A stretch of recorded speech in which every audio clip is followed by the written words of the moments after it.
So ప్రేక్షకులు నమస్కారం, welcome to Myra media. ఆయన ఒక ఓడిపోయిన ఎమ్మెల్యే అయినా కూడా ఆయనకున్న ఇమేజ్ చాలామంది ఆంధ్రలో చాలామంది గెలిచిన ఎమ్మెల్యే కూడా లేదు.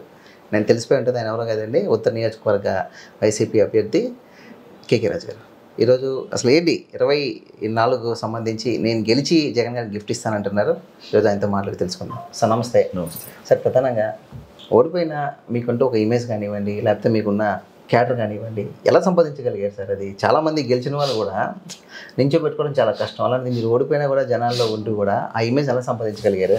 ఈరోజు 2019లో వైఎస్ఆర్ కాంగ్రెస్ పార్టీ ప్రభుత్వం అధికారంలోకి వచ్చిన తర్వాత ముఖ్యమంత్రి గారి సంకల్పం ఏదైతే ఉందో, ముఖ్యమంత్రి గారి ఆలోచనలు ఏదైతే ఉన్నాయో, ఆయన ఆలోచనల్ని ఆయన ప్రజలకు మేలు చేయాలనుకున్న మంచిని కూడా చిత్తశుద్ధితో ఎక్కడ ఎలాంటి స్వార్థం లేకుండా నిష్పక్షపాతంగా ప్రజలకు చేరవేసేటానికి 100% కూడా కృషి చేశాం. ముఖ్యంగా నార్త్ నియోజకవర్గానికి సంబంధించి సంక్షేమ పథకాలకు సంబంధించి ముఖ్యమంత్రి గారు ఏదైతే ఎన్నికల ముందు చెప్పారో, కులాలకి మతాలకి పార్టీలకి అతీతంగా అందరికీ సంక్షేమాన్ని అందించాలని, ఆ దిశగా మేము ఎక్కడ కూడా ఎలాంటి మన పార్టీ లేకపోతే పక్క పార్టీ అని చూడకుండా సంక్షేమ పథకాల అమలు విషయంలో చిత్తశుద్ధితో పనిచేసాం. రెండోది, ఈ నియోజకవర్గానికి సంబంధించి ఎన్నికల ముందు 2019 ఎన్నికల్లో గెలిస్తే ఒక ఎమ్మెల్యేగా ప్రజలందరూ కూడా ఆశీర్వదిస్తే ఏదైతే నియోజకవర్గానికి సంబంధించి పనులు చేస్తూ ఉన్నామో, మౌలిక వసతుల కల్పనకు సంబంధించి కావచ్చు, హాస్పిటల్స్ కావచ్చు, స్కూల్స్ కావచ్చు, వాటన్నిటినీ కూడా జగన్మోహన్ రెడ్డి గారి ఆశీస్సులతో, జగన్మోహన్ రెడ్డి గారి సహాయ సహకారాలతో ఆయన వెన్నుతట్టి ప్రోత్సహించడం వల్ల అన్ని పనుల్ని కూడా పూర్తి చేసాం. 2019 ఎన్నికల ముందు చెప్పిన 7 హాస్పిటల్స్ నిర్మాణం చేసాం. అన్ని స్కూల్స్ని నాడు నేడు స్కీమ్ ద్వారా రెనోవేట్ చేసాం. 4 స్కూల్స్ని స్మార్ట్ సిటీ స్కూల్స్గా అభివృద్ధి చేసాం. 42 కమ్యూనిటీ హాల్స్ నిర్మాణం పూర్తి చేసాం. యాజ్ ఫర్ 2004 మాస్టర్ ప్లాన్ ప్రకారం ఉన్న రోడ్లన్నింటినీ కూడా విస్తరించాం. 25 సంవత్సరాలు ఉన్న మాధవధార, మురళీనగర్, సీతంధార మెయిన్ రోడ్డు సంబంధించి హడ్డిల్స్ అన్నింటినీ కూడా బాటిల్ నెక్ సంబంధించి ప్రజల దగ్గరికి వెళ్ళి ఎవరైతే ఇబ్బందులు ఉన్నాయో, కోర్టు కేసులు ఉన్నాయో వాళ్ళతో పర్సనల్గా తీసుకుని అందరికీ ఉపయోగపడుతుంది, ప్రజా ప్రయోజనం కోసం ప్రజలకు అందరికీ ఉపయోగపడేది, దీనివల్ల ఈ ప్రాంతం అభివృద్ధి చెందుతుంది, ఈ ప్రాంతంలో పెట్టుబడులు వస్తాయని కన్వే చేసి చేసాం. అంటే ఏం చేసినా చాలా సీరియస్గా తీసుకుని సిన్సియర్గా చేసాం. చేసే ప్రతి పనిలోనూ ఒక నిబద్ధతతో చేసాం. ఇప్పుడు కూడా అదే ప్రధాన కారణమా సార్? ఈ 100% నియోజకవర్గానికి సంబంధించి అన్నింటికంటే ముఖ్యంగా అందుబాటులో ఉన్నాం. అంటే గడప గడపకి మన ప్రభుత్వ కార్యక్రమానికి ముందు కూడా గుడ్ మార్నింగ్ నార్త్ పేరుతో వారానికి 3 రోజులు ప్రతిరోజు కూడా కాన్స్టిట్యున్సీలో పర్యటించి అక్కడ ఏ సమస్యలు ఉన్నాయో ఆ సమస్యల మీద అవగాహన చేసుకుని ఎప్పటికప్పుడు అధికారుల దృష్టికి తీసుకెళ్ళి, అధికారుల సహాయ సహకారాలు, మా నాయకుల సహాయ సహకారాలు కూడా ఈరోజు అధికారుల దృష్టికి తీసుకెళ్ళి ది బెస్ట్ కాన్స్టిట్యున్సీగా నార్త్ నియోజకవర్గాన్ని అభివృద్ధి చేయాలనుకున్న ఆ దిశగా అడుగులు వేసాం. ఈరోజు అసామాన్య విషయం కాదు. ఒక అర్బన్ ఏరియాలో 435 కోట్ల రూపాయలు పెట్టుబడులతో అభివృద్ధి చేయడం అసామాన్య విషయం కాదు. ప్రధానంగా సార్, మేయర్ గెలవడానికి ప్రధాన కారణం కేకే రాజు గారు రాజకీయం అంటారు. అందుకే జగన్ మెచ్చాడు. ఫస్ట్ అనౌన్స్ చేసిన టికెట్ కూడా నార్త్ అంటారా? అదే ఒప్పుకుంటారా సార్ ఆ విషయాన్ని? అంటే మేయర్ గెలవడానికి కేకే రాజు కారణం అని ఎలా చెప్తాం? జగన్మోహన్ రెడ్డి గారు, నేను ముందే చెప్పాను, ఎవరైతే సిన్సియర్గా జగన్మోహన్ రెడ్డి గారి కార్యక్రమాలని, సంక్షేమాన్ని ప్రజల్లోకి విస్తృతంగా తీసుకెళ్తారో అక్కడ ప్రతి చోట కూడా ప్రజలు తీసుకెళ్లాల్సిన అవసరం ఉంది. ఆయన ఆలోచనల్ని ప్రజల్లోకి తీసుకెళ్ళాలి. మేము నార్త్ నియోజకవర్గంలో మేము కానీ, మా నాయకులు కానీ, మా క్యాడర్ కానీ అందరూ కూడా కలిసి సమిష్టిగా ఐక్యతతో ప్రభుత్వ కార్యక్రమాలు, ప్రతి కార్యక్రమాన్ని కూడా ప్రజలకు చేరవేసిన క్రమంలో నార్త్ నియోజకవర్గంలో 17 సీట్లు, 15 కార్పొరేటర్ సీట్లను కైవసం చేసుకున్నాం. ఇందులో అందరి కృషి ఉంది. మేము ముఖ్యులు జగన్మోహన్ రెడ్డి గారు అయితే కార్యకర్తల దగ్గర నుంచి, నాయకుల దగ్గర నుంచి అందరూ కూడా చిత్తశుద్ధితో ఓన్ చేసుకుని, మనం రేపు పొద్దుట కార్పొరేటర్లు అందరూ కూడా మన వాళ్ళు ఉంటే మన అభివృద్ధికి మరింత ఆస్కారం ఉంటుందని కసితో అందరూ కూడా కలిసిమెలిసి పనిచేసాం. ఇదంతా టీం వర్క్. అందరూ కలిసి పనిచేసాం, టీం వర్క్తోనే విజయం సాధించాం. అంతే తప్ప మా నియోజకవర్గంలో జనరల్గా ఎక్కువ వచ్చినాయి. దానికి తగ్గట్టుగానే జగన్మోహన్ రెడ్డి గారు కూడా మాకు అవకాశాలు కల్పించారు. ఒక డిప్యూటీ మేయర్ ఇచ్చారు, 2 డిప్యూటీ ఫ్లోర్ లీడర్ ఇచ్చారు, కోఆప్షన్ మెంబర్ ఇచ్చారు, స్టాండింగ్ కమిటీ మెంబర్స్ని ఇస్తున్నారు. ఎంత మా కర్తవ్యం ఒకటే, ఏదైతే నాయకుడు చేస్తున్నారో నాయకుడి కష్టాన్ని, నాయకుడు చేసే మంచిని మెయిన్లీ ప్రజల్లో తీసుకెళ్ళాలి. ఎప్పుడైనా అంతే. జగన్ గారి దగ్గర అంత ఇమేజ్ కానివ్వండి, లేకపోతే మీరు జగన్ గారికి ఉన్న లాయల్టీగా ఎందుకు అంత అభిమానం? ఎప్పుడు చూడండి జగన్ గారి పేరు లేకుండా మాట్లాడరు, జగన్ గారిని అంత ప్రేమిస్తారు. ఎందుకు సార్ అంత పిచ్చింది కదా? ఆయన వల్లే కదా ఇక్కడ కూర్చున్నాం. చాలా మంది రాజకీయ నాయకులకి అది మిస్ అవుతుంది. ఇప్పుడు ఈరోజు జగన్ గారి వల్లే కదా ఇక్కడ కూర్చున్నాం. మీ ముందు మీరు నా దగ్గరికి జగన్ గారు సపోర్ట్ లేకపోతే నీ మైక్ పెడతావు, నువ్వు దాన్ని పోయి దానేలా చూస్తావు. పెడతాం. ఇలాంటి సామాన్యులకు కూడా జగన్ గారు ఈరోజు ఇలాంటి అవకాశాన్ని ఇచ్చారంటారా? 100%. జగన్మోహన్ రెడ్డి గారు ఇప్పుడు ఆయన వల్ల ఇక్కడ కూర్చున్నాం. ఆయనే కదా రాజకీయ జన్మనిచ్చింది. అది మర్చిపోతే ఎలాగా? దానికి ఎప్పటికీ కృతజ్ఞతగా ఉంటారు. 100% నేను ఇప్పుడు కాదు, నాపై పోటీ చేస్తున్న బీజేపీ అభ్యర్థి గతంలో 6 నెలల క్రితం 1 year క్రితం ఏదో మాట్లాడినప్పుడు కూడా ఛాలెంజ్ చేశాను.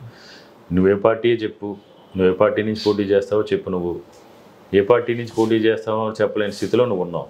నేను నా కంఠంలో ప్రాణం ఉన్నంత వరకు, నేను రాజకీయాల్లో ఉన్నంత వరకు జగన్మోహన్ రెడ్డి గారి వెంటే నడుస్తాను. వైఎస్ఆర్ కాంగ్రెస్ పార్టీ కాదు, జగన్మోహన్ రెడ్డి గారి వెంటే నడుస్తానని ఆ రోజు చెప్పి అతన్ని సంపత్ వినాయక్ గుడికి కూడా పిలిచాను. ఏదో మాట్లాడితే 9 నెలలు మీ అందరూ కూడా మీడియా వాళ్ళు అందరూ కూడా వచ్చారు. ఫోన్ కట్టి ఇంట్లో పడుకున్నారు ఆ రోజు. ఎలా ఉంటుంది సార్ జగన్ గారికి మీకు కన్వర్జేషన్ కానివ్వండి, లేకపోతే ఉత్తర నియోజకవర్గం సంబంధించి మీరు ఏమంటే చెప్తా ఉంటారు, ఆయన మీకు ఏం చెప్తా ఉంటారు? ఏదైతే మా సమస్యలు ఉన్నాయో నియోజకవర్గానికి సంబంధించి, అభివృద్ధికి సంబంధించి అవన్నీ కూడా ఎప్పటికప్పుడు ఆయన కలిసినప్పుడు ఆయన దృష్టి తీసుకెళ్ళడం చెప్తుంది. ఆయన కూడా అదేవిధంగా అధికారులు చెప్తారు ఎప్పటికప్పుడు. కేకే సిన్సియర్గా ఉంటాడు.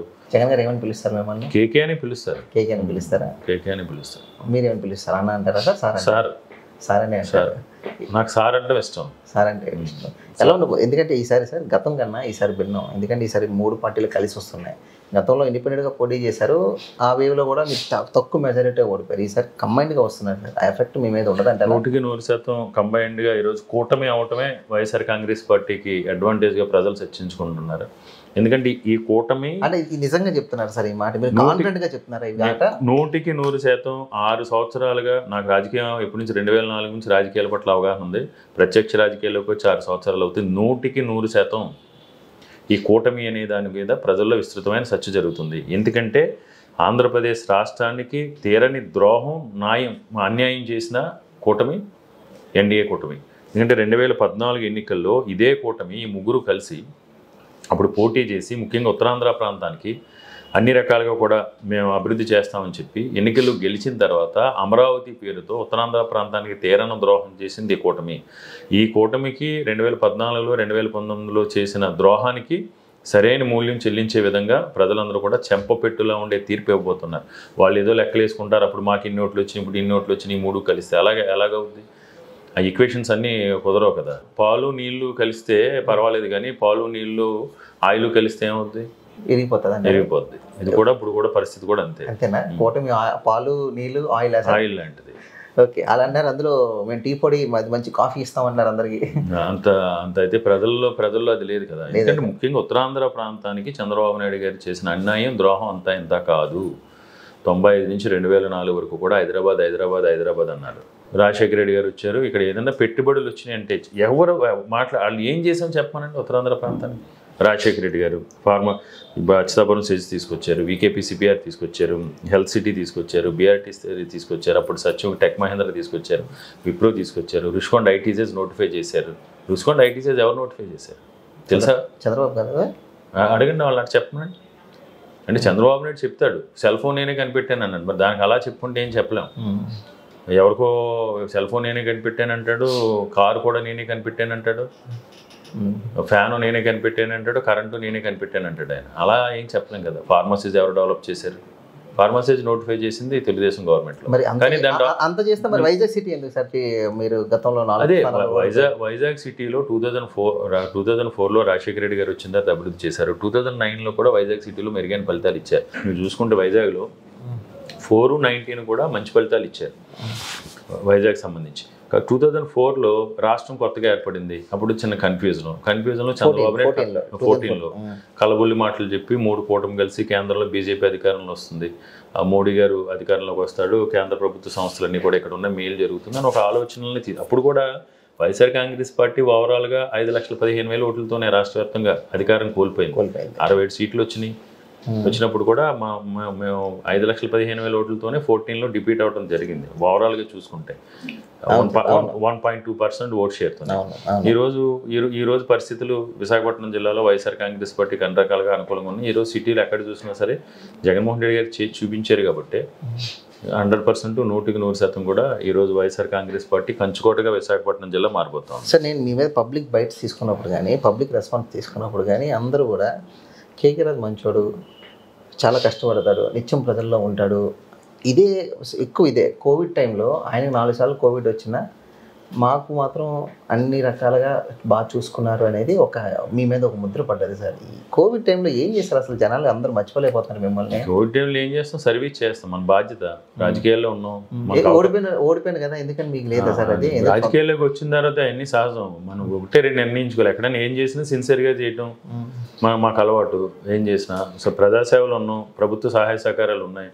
ఉన్నప్పుడు కష్టాల్లో ఉన్నప్పుడే కదా నా అవసరం నీకు ఉంటుంది, కష్టాల్లో ఉన్నప్పుడే నా అవసరం నీకు ఉంటుంది. నువ్వు సుఖాల్లో ఉన్నప్పుడు వెళ్ళకపోయినా పర్లేదు. పెద్దలు సామెత చెప్తారు, సౌకర్యానికి వెళ్ళకపోలేదు కానీ కష్టంలో ఉన్నప్పుడు మట్టుకు మనం వెళ్ళాలని అనాదిగా వస్తుంది.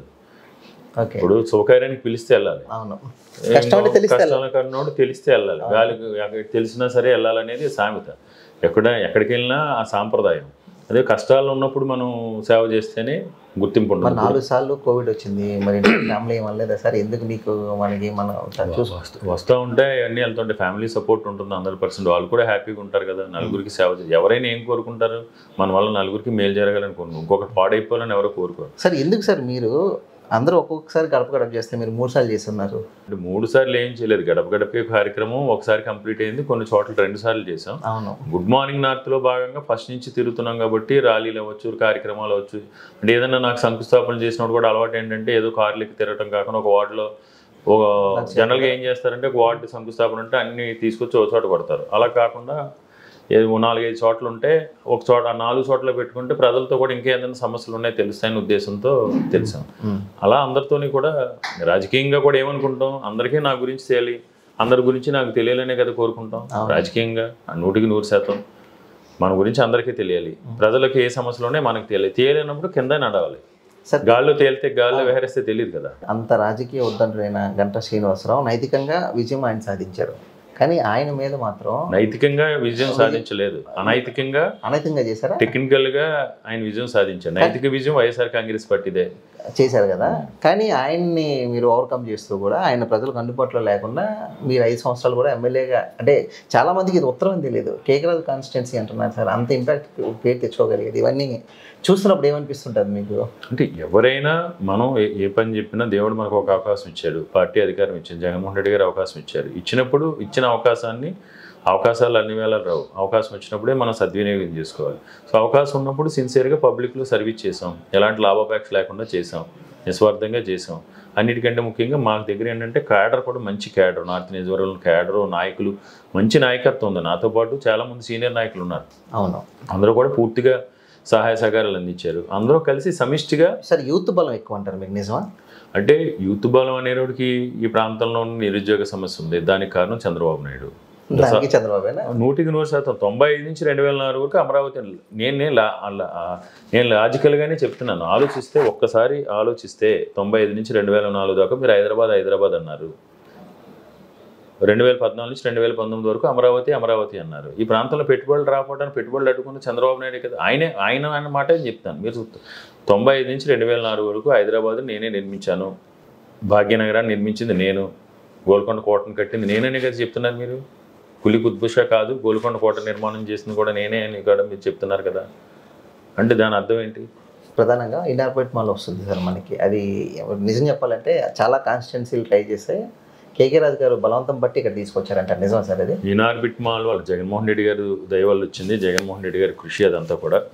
ఎందుకు సార్ అన్ని ఆయన చేస్తున్నారు క్రెడిట్? మీరు అసలు ఇచ్చిందంతా ఆయన చేసిందంతా మాకు ఇచ్చిందంతా కూడా. ఏదేమైనా ఈరోజు ఇనార్బిట్ మాల్ విశాఖ ఉత్తర నియోజకవర్గ దశని మర్చిపోతూ ఉంది. ఎందుకంటే నాకు 2030కి ఇనార్బిట్ మాల్కి వచ్చే విజిటర్స్ సంఖ్య పర్ డే 50,000. అంటే చుట్టుపక్కల ఈ కైలాసపురం కానివ్వండి, ఈ చుట్టుపక్కల తాచెట్ల వల్ల ఇవంతా మారిపోతుందా సార్? 100% అందరికీ కూడా అందరి వ్యాపారాలు బాగుంటాయి. Photographers, lighting, flower decorators, catering కావచ్చు, ఎంప్లాయ్మెంట్ 15,000 to 18,000 వస్తుంది. ఓవరాల్గా అందులో వచ్చే స్క్రీన్స్ 2030కి 15 స్క్రీన్స్ వస్తాయి. ఆన్ యావరేజ్ ఒక స్క్రీన్కి 300 మంది చూసుకుంటే 4 పర్ డే ఒక షోకి 300 మంది చూసుకుంటే ఒక షోకి 4,500 మంది వస్తారు. అంటే 4 అంటే ఓన్లీ సినిమా థియేటర్స్కి వచ్చేవాళ్ళే నియర్లీ 17,000-18,000 మంది ఉంటారు రోజుకి పర్ డే. వాళ్ళకి వచ్చే ట్రాన్స్పోర్ట్ సిస్టమ్ వాళ్ళ టార్గెట్ 2030కి ఇనార్బిట్ మాల్కి వచ్చే విజిటర్ సంఖ్య పర్ డే 50,000. అంటే దాన్ని బట్టి ఏ రకంగా ఒక 50,000 గ్యాదరింగ్ బిజినెస్ పర్పస్, అదంతా బిజినెస్ జరుగుద్ది, రెవెన్యూ క్రియేట్ అవుతుంది, రెవెన్యూ జనరేట్ అవుతుంది, ఎంప్లాయ్మెంట్ వస్తుంది, ఎంప్లాయీస్ 15,000 మంది అవుతారు. ఎంప్లాయీస్ 15 మంది ఇవన్నీ కలిసి ఓవరాల్గా ఆ ప్రాంతంలో పబ్లిక్ మూవ్మెంట్ 50,000 ఉండిపోతుంది రాబో 4 సంవత్సరాలు. 50,000 ఉంటే ఈ చుట్టుపక్కల ప్రాంతాల్లో కూరగాయల షాపులు కావచ్చు, ఫ్రూట్ మర్చెంట్స్ కావచ్చు, టీ దుకాణాలు అన్నీ అందరి వ్యాపారులు చిన్న చితక దగ్గర నుంచి పెద్ద వ్యాపారస్తుల వరకు కూడా ఈ ప్రాంతం. ఎందుకంటే ఇన్ఆర్బిట్ మాల్ ఎక్కడొచ్చినా కూడా అలాగే ఉంటుంది. ఇన్ఆర్బిట్ మాల్ అనేది ఒక సెంటిమెంట్లో కూడా ప్రపంచ దగ్గర సంస్థ, దట్టు సౌత్ ఇండియాలోనే బిగ్గెస్ట్ మాల్. ఈ నియోజకవర్గం నిజంగా నేనైతే చాలా జగన్మోహన్ రెడ్డి గారికి ధన్యవాదాలు చెప్తాను. ఎందుకంటే ఆ రోజు ఆయన శంకుస్థాపన రావటం అంత ఈ విశాఖపట్నానికే దిశ మార్చేది. ఇన్ఆర్బిట్ మాల్ అంటే సౌత్ ఇండియాలోని బిగ్గెస్ట్ మాల్. ఆయన కల్పించిందే కదా ఆ ఫ్లేక్లో, ఇనాగ్రేషన్ ఫ్లేక్లో ఆ కేకే రాజు అనేవాడు. ఆఫ్టర్ ఆల్ కేకే రాజుకి ఎమ్మెల్యే కాదు, ఏమీ కాదు, ఒక నియోజకవర్గానికి. నా పేరు కూడా ఈరోజు జగన్మోహన్ రెడ్డి గారు ఆ ఫ్లేక్లో ఉందంటే అదొక ఆనందం. అంటే ఎంప్లాయ్మెంట్ క్రియేట్ చేయగలిగాం. సరే, ఎలా ఉండబోతుంది 24 సంబంధించి ఉత్తరంలో ఇద్దరు రాజుల మధ్య పోటీ అంటూ కూడా, ఎందుకంటే రాజులు కాన్స్టిట్యున్సీ ప్రధానంగా ఉండబోతుంది, మీరు ఆ కమ్యూనిటీ చెందిన వాళ్ళే, ఎలా ఉండబోతుంది సార్? ఇద్దరు రాజుల మధ్య పోటీ కాదు, ఒక సామాన్యుడికి ఒక పెత్తందారుడికి, ఒక ప్రజాసేవకుడికి ఒక అహంకారికి మధ్య పోటీగా నేను భావిస్తున్నాను. ఎందుకంటే నేను సామాన్యుడిగా రాజకీయాల్లో ప్రజలతో ఉంటాను, అతను పెత్తందారుడు. ఆయనే చెప్పాడు ఈ మధ్య తెలుగుదేశం నాయకులతోని జనసేన నాయకులతోని మాట్లాడుతూ ఆయనే చెప్పుకున్నాడు, నేను కార్పొరేట్ నుంచి వచ్చాను, నాకు కొంత మీతో ఎలా బిహేవ్ చేయాలో తెలియలేదు అని. ఇక్కడ on record, off the record May 14 తర్వాత తెలుగుదేశం నాయకులది జనసేన నాయకులది ఆయన వాళ్ళందరినీ కూడా ఎవరైతే నా మీద ఇచ్చేసారో నా మాట అయినట్లు వీళ్ళ సంగతి చూస్తాను, చేపలు చూసినట్టు టోల్ చేస్తాను అంటున్నాడు ఆయన. ఆఫ్ ద రికార్డులో అందరికీ అదే చెప్తున్నారు ఇంటర్నల్గా. ఊహు పట్టండి, ఈ 15 రోజులు ఊహు పట్టండి, వీళ్ళ సంగతి చూద్దాం, 14 తర్వాత వీళ్ళ సంగతి చూద్దాం అని చెప్పినారు. ఆయన మీద వ్యతిరేకత నిజమా సార్? ఎందుకంటే టీడీపీ కూడా సహకరించట్లేదు అనేది ఒక నోటికి ఎందుకు సహకరిస్తారు? 2014 నుంచి సహకరిస్తారు. 2014 నుంచి నేనేమి మా పార్టీ కార్యకర్తలు, నేను నిజాయితీగా రాజకీయాలు చేస్తాను, ఆయనలాగా చేయను. ప్రజలకు చాలా మంది మీ దగ్గరికి వచ్చారంట కదా, కానీ వద్దన్నారంట కదా మీరు, నిజం అది? వద్దని ఎందుకంటాం? పార్టీకి వచ్చిన వాళ్ళు ఎవరో కూడా వద్దని అంటారు. పార్టీకి ఎవరు జగన్మోహన్ రెడ్డి గారి ఆశయాలను ఇచ్చి, జగన్మోహన్ రెడ్డి గారి అభివృద్ధి చూసి, జగన్మోహన్ రెడ్డి గారు ఉత్తరాంధ్ర కోసం పాటుపడుతున్న తీరు చూసి ఎవరు మా పార్టీలోకి వచ్చినా అందరికీ కూడా రెడ్ కార్పెట్ వేస్తాం, అందరు కూడా సముచిత స్థానం కల్పిస్తాం. ఎవరైనా రాజకీయాల్లో రావచ్చు, ఎవరికైనా రావచ్చు. ఇప్పుడు ఆయనే ఈ పార్టీ కాకపోతే ఆ పార్టీ అని మొన్నటిదాకా నిర్ణయించుకున్నాను, అందరికీ జగమెరిగిన సత్యం. ఈరోజు ఆయన కించపరుస్తూ ఉన్నాడు. ఇంటర్నల్ ఆన్ రికార్డు అనేది బతిమాలుకుంటున్నాడు, గడ్డం పట్టుకుని ఏదో, లేకపోతే నన్ను వ్యతిరేకంగా బూచిగా చూపించి ప్రయత్నం చేస్తాను. ఆఫ్ ద రికార్డు వాళ్ళ సంగతి చూస్తానని చెప్తున్నారు తెలుగుదేశం నాయకులకి. మే 10వ తారీఖున మీకు ఒక అద్భుతమైన ఆయన తెలుగుదేశం నాయకుల గురించి, జనసేన నాయకుల గురించి మాట్లాడిన ఒక ఆడియో ఒకటి ఒక జనసేన కార్యకర్త నాతో చెప్పడం జరిగింది. మే 10వ తారీఖున రిలీజ్ చేస్తారని చెప్పారు. మరి అదేంటో నాకు తెలియదు, మాకు తెలియదు. ఒక కార్యకర్త వచ్చి చెప్పాడు, ఇంటర్నల్గా ఆయన మాట్లాడింది ఉంది సార్, మే 10వ తారీఖున రిలీజ్ చేస్తాం, మమ్మల్ని తక్కువ చేసి చూపిస్తున్నారు, మా సంగతి ఏంటో చూపిస్తాం. నాకేం, నేను అలాంటి వాటి మీద ఆధారపడేవాని కాదు, ప్రజల మీద ఆధారపడ్డాం, ప్రజలు సేవ చేసాం. మాకు బ్రహ్మాస్త్రాలు ఎక్కర్లేదు, ప్రజలు చాలు. ప్రజలతో మమేకమై ఉన్నాం, ప్రజలతో ఉన్న రిలేషన్సే మాకు బ్రహ్మాస్త్రం. అంతే తప్ప పక్క వాళ్ళు వీక్నెస్ మీద రాజకీయాలు చేయాలనుకునే వ్యక్తిత్వం కాదు నాకు. పక్క వ్యక్తులకు సంబంధించి లూపోల్స్ ఏమున్నాయి, వ్యక్తిత్వం ఏముంది, క్యారెక్టర్ అసోసియేషన్ చేయటం. ఇప్పుడు ఆయన వయసుకి తగ్గట్టు మాట్లాడట్లేదు ఈరోజు. ఇప్పుడు ఆయన ఏదో మాట్లాడుతుంటారు, లెక్కర్ గురించి మాట్లాడతారు. నేను నిజంగా మాట్లాడాలంటే అసలు చంద్రబాబు నాయుడు మద్యపాన నిషేధాన్ని ఎత్తేసింది ఎవరు? చంద్రబాబు నాయుడు కదా. సరే, మద్యపాన నిషేధాన్ని చంద్రబాబు నాయుడు ఎత్తేసారు, కొన్ని అది పక్కన మర్చిపోయారు. మీకు మతిమరుపు ఉంది, సరైన సహకరించట్లయితే వయసు రీత్యా మతిమరుపు వచ్చి ఉండొచ్చు. ఆయన ఫ్యామిలీ, నాపై పోటీ చేస్తున్న అభ్యర్థి ఫ్యామిలీ ఎన్ని బార్లు ఉండి మీకు 97లో, ఎన్ని వైన్ షాపులు ఉండి మీ ఫ్యామిలీకి? మీరు అడగండి. మీరు అడిగినప్పుడు సార్ ఇలా మీ ఫ్యామిలీకి, నేనంటున్నాను కదా, జనాలు అనుకుంటున్నారు. నాకు నిన్నటిదాకా తెలియదు, నిన్న ఎవరో చెప్పారు నాకు. అసలు ఆయన లిక్కర్ గురించి మాట్లాడటం ఏంటి? వాళ్ళ ఫ్యామిలీ మెంబర్స్ అందరూ కూడా లిక్కర్ వ్యాపారంలో ఉండేవారు. 97లో ఎక్కడ చూసినా సరే విశాఖపట్నంలో సిండికేట్లో బార్లు, వైన్ షాపులు ఉండి మొత్తానికి ఫ్యామిలీకి. కంప్లైంట్ పెట్టారంటే ఆయన మీద ఎఫ్ఐఆర్ కూడా ఫైల్ అయిందంటే సార్, నిజం అది? జగన్మోహన్ రెడ్డి గారిని అబ్యూజ్డ్ లాంగ్వేజ్ సభ్య సమాజం తలదించుకున్నప్పుడు చిన్నపిల్లల లాంటి వాళ్ళు కూడా ఉంటారు కదా, విజ్ఞత కోల్పోయి మాట్లాడకూడదని ఉద్దేశంతో ఒక కంప్లైంట్ కూడా పెట్టడం జరిగింది. ఈరోజు ఎఫ్ఐఆర్ ఫైల్ అయింది, తెలుసు ఐడియా ఉందా సార్? వచ్చింది, నాకు తెలియదు. ఎఫ్ఐఆర్ కూడా ఫైల్ అయింది. అది మా లీగల్ సెల్ చూసుకున్నారు, లీగల్ సెల్ వాళ్ళు చేశారు. సార్ ఎప్పుడు అనిపించిందా రాజకీయాల్లో ఎందుకు వచ్చాను అనిపించిందా? రాజకీయాల్లోకి ఎందుకు వచ్చాను, రాజకీయాల్లో 100% కంఫర్ట్గా ఉన్నాం. ఉంటుంది పర్సనల్ లైఫ్ కోల్పోతాం రాజకీయాల్లోకి వచ్చిన తర్వాత, కానీ ఒక్కొక్కసారి ఆనందం వేస్తుంది. ఇప్పుడు మనకి 2000 కోట్లు ఆస్తున్నా 1000 కోట్లు ఆస్తున్నా ఎవడో గుర్తించడు. మన కారులో మన బెంజ్ కార్ వచ్చి BMW వచ్చి రోల్స్ రాయిల్స్ని ఎవడో చూడడం. అదే రాజకీయ నాయకుడిగా చిన్న పదవి ఉంటే ప్రజలు ఉంటే మటుకు దారంటే వెళ్ళి ప్రతి ఒక్కరు కూడా ఆశీర్వదిస్తారు, లేకపోతే ధన్యవాదాలు తెలుపుతారు. అది ఎవరికే రాదు. రాజకీయాల్లో ఆ సాటిస్ఫాక్షన్ వేరేగా ఉంటుంది. సార్ ఎంత పోగొట్టున్నారు సార్ ఇప్పుడు రాజకీయాల నుంచి? రాజకీయాల్లో వచ్చి పోగొట్టుకున్నది ఏముంది, ఫ్యామిలీ లైఫ్ మిస్ అవుతాం అంతే. రాజకీయాల్లో వ్యాపారం ఆవిస్లో ఏదో చేయాలి. వ్యాపారంలో చాలా నష్టపోతాం, తప్పదు.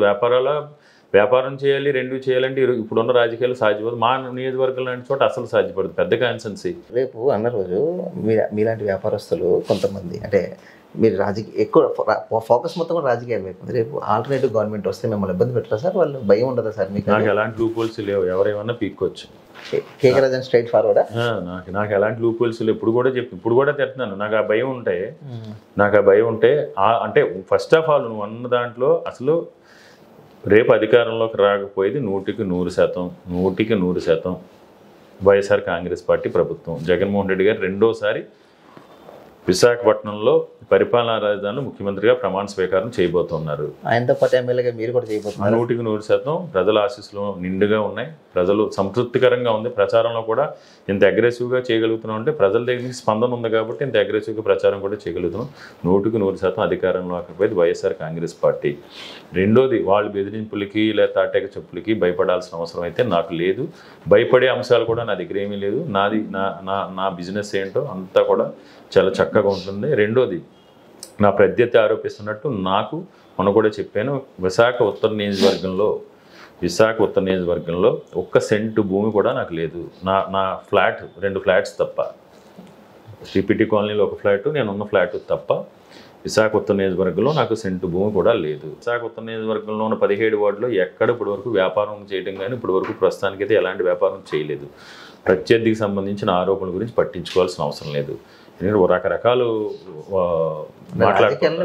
రాజకీయాల్లో రకరకాలుగా ఉంటాయి. ఆయన విమర్శలు, ఆయన చేసింది చెప్పలేరు, చేయబోయేది చెప్పలేరు.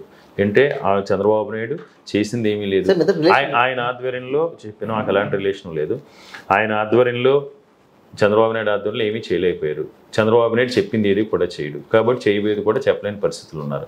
సో క్యారెక్టర్ అసోసియేషన్, అన్ని అబద్ధాలు అసత్యాలు. నిన్న అంబేద్కర్ కాలనీకి వెళ్ళి ఆ కాలనీలో ప్రచారం చేస్తున్నాడు. వాళ్ళు చెప్పారు ఆ బాంబే కాలనీకి సంబంధించి రిపేర్లు చేయిస్తానికి మేము ప్రపోజల్ పెట్టాం. 10,000 ఎంతో కేటాయిస్తున్నాం, మాట్లాడే ఆల్రెడీ ప్రపోజల్ ఉంది, కేటాయిస్తున్నాం అంటే ఆయన వెళ్ళి కోల్గొట్టు కొత్త కట్టేస్తానంట. అంటే అసలు హాస్యాస్పదం అండి.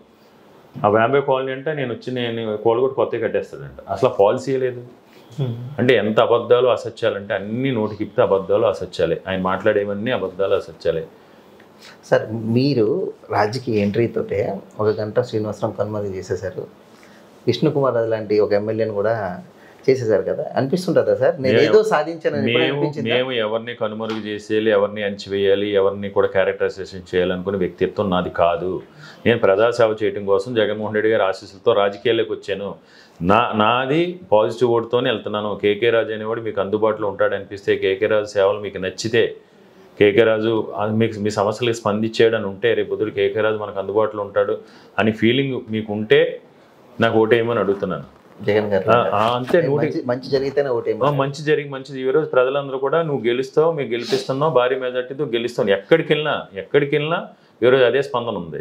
అంతే తప్ప నేను కుట్ర రాజకీయాలు చేయట్లేదు కదా, బెదిరింపు రాజకీయాలు నేను చేయట్లేదు కదా. వాళ్ళకి వీళ్ళకి ఫోన్ చేసి నేనేదో ఎమ్మెల్యే కింద ఉన్నప్పుడు నీకు ఇచ్చేసాను ఎవరు చేసాను? జేబులో డబ్బులు ఏం ఖర్చు పెట్టలేదు కదా. మీరు ఎవరు చేసినా ప్రభుత్వ డబ్బుతోనే కదా చేస్తాం. దానికి బెదిరించాల్సిన అవసరం ఏముంది? ఎంత మెజార్టీ ఎక్స్పెక్ట్ చేస్తున్నారు సార్?